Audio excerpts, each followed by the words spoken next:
Dan pemirsa, PT ITSS adalah salah satu tinan yang beroperasi di kawasan PT Indonesia Morowali Industrial Park atau PT IMIP. Untuk perkembangan terkini, kita akan mengkonfirmasi langsung dengan Kepala Departemen Media Relation PT IMIP, Dedi Kurniawan. Pak Dedi, selamat sore. Selamat sore, Mas Iqbal. Bagaimana kondisi terkini, Pak, di lokasi ledakan dari laporan yang Anda terima? Kondisi terbaru saat ini, situasi di lapangan, khususnya di lokasi kecelakaan itu sudah kondusif. TKP, area tungku yang menjadi lokasi kecelakaan itu sudah dipasang polis lain, diberir dan mendapat penjagaan ketat baik dari safety maupun aparat kepolisian. Hanya tim investigasi yang diizinkan masuk ke dalam area. Nah, tim investigasi itu selain berasal dari internal PT IMIP sendiri, juga ada kepolisian dan pengawas dari kantor Kementerian Tenaga Kerja. Demikian. Sementara hasil untuk, apa, Pak? Nanti yang didapatkan oleh tim investigasi, apa harapan hasil yang didapatkan dari tim investigasi ini? untuk mengetahui secara pasti penyebab terjadinya kecelakaan itu, Pak. Oke. Seperti itu.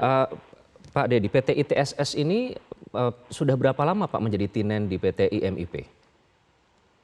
Kurang lebih 10 tahun, Mas. Sudah 10 tahun. Oke, kemudian Kurang lebih 10 total tahun. saat ini di PT IMIP sendiri ada berapa tinen, Pak, di sana? Di kawasan ini sendiri kurang lebih ada sekitar 50-an tenan. Ada sekitar 50. Dan PT ITSS ini bergerak di bidang apa, Pak? Stainless steel. Oke, stainless steel. Kronologinya seperti apa, Pak, dari laporan yang Anda terima dari lapangan? Baik, sehari sebelumnya tungku nomor 41 yang meledak itu sudah dimatikan dan dihentikan operasinya karena mau dilakukan perbaikan. Jadi sehari sebelumnya sudah dimatikan itu, sudah dihentikan operasinya. Tujuannya untuk memudahkan bagi karyawan bekerja melakukan perbaikan. Nah, tadi subuh ketika para karyawan sedang bekerja melakukan perbaikan, tiba-tiba cairan terak baja yang berasal dari dalam tungku itu mengalir, kemudian membakar benda-benda yang mudah terbakar yang berada di sekitar tungku itu. Nah, di kesempatan ini saya juga mau meralat rilis yang sempat beredar bahwa terjadi ledakan. Itu sama sekali tidak terjadi.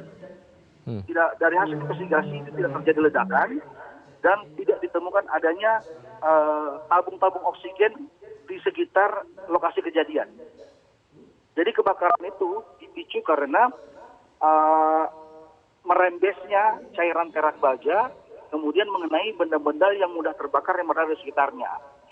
Karyawan yang terluka akibat kejadian tersebut itu kebanyakan akibat terkena uap panas yang berasal dari cairan terak baja dan kebakaran dan api yang menyala pada saat itu. Demikian, Mas. Oke, jadi ini kebakaran ya, Pak? Karena bukan ledakan? Iya, bukan ledakan. Oke, baik. Kemudian dari hasil penyelidikan sementara, Pak, apa penyebabnya kalau bukan karena tabung oksigen dan tidak ada ledakan di sana?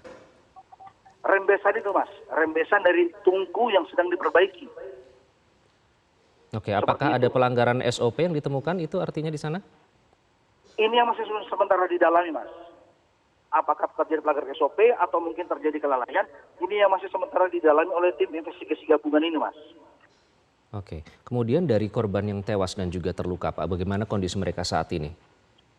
Saat ini korban yang tewas itu sementara dapat identifikasi dari 13 orang yang meninggal dunia, 11 orang sudah berhasil kami identifikasi. Kemudian sisanya masih sementara dilakukan penelitian gitu. Sementara korban yang luka itu sebagian dirawat di Rumah Sakit Bungku di Ibu Kota Kabupaten Morowali dan sisanya itu mendapat perawatan intensif di dua fasilitas klinik yang ada di dalam kawasan PT ini. Demikian, Mas. Ada berapa orang yang dalam kondisi terluka, Pak, artinya saat ini? Sekitar 43 orang, Mas. 43 orang. Apakah mereka semua pekerja di tungku smelter tersebut, Pak? Iya, betul. Semuanya pekerja. Tidak ada. Jadi saya juga mau membantah postingan-postingan di luar yang menyebut ada masyarakat. Itu sama sekali nggak ada. Itu kawasan tertutup. Kawasan industri kami kawasan tertutup gitu. Tidak boleh ada Oke. masyarakat yang boleh masuk. Baik, Pak Dedi, tadi kami tayangkan ada video para pekerja ini melompat untuk menyelamatkan diri dari kebakaran tersebut. Apakah sebenarnya mitigasi dari masing-masing PT ini atau selama ini apakah ada training terkait dengan upaya evakuasi jika terjadi bencana seperti ini, Pak? Ada, Pak. Selalu kami berikan. Pada saat karyawan mulai bekerja saja, itu manajemen itu selalu memberikan induksi.